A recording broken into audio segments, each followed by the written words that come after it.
আসসালামু আলাইকুম। ইনি হচ্ছে আব্দুল কুদ্দুস ভাই। উনি ফরিদপুরে থাকেন। তো ওনার হার্টের সমস্যা ছিল, অনেক সমস্যা ছিল। তো আল্লাহর রহমতে চিকিৎসার পরে এখন অনেক ভালো আছেন। তো উনি কিছু বলতে যাচ্ছেন আপনাদের উদ্দেশ্যে। হ্যাঁ,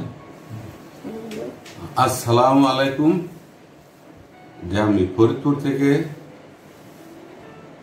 আমি হৃদরোগে এবং বুকের ব্যথার যন্ত্রণায় আমি অনেক ভুগছিলাম, কিন্তু আমি ফরিদপুর 250 বেড এবং 500 বেড হাসপাতালে ভর্তি থাকার পর তারা আমাকে ঢাকা ট্রান্সফার করলো, ঢাকা মেডিকেল কলেজ।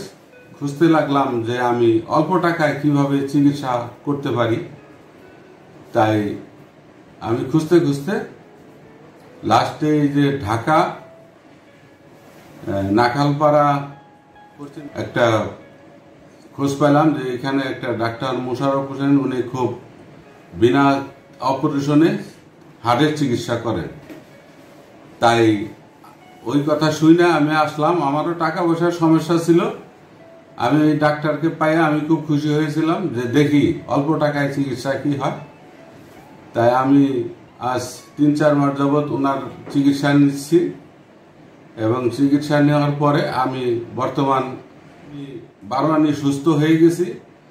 তাই ওনার কাছে লাস্ট আসলাম, উনি কিছু ওষুধ আমাকে করে দিয়ে কমাই দিয়ে এখন এই দিছে, মোটামুটি আমি এখন সুস্থ।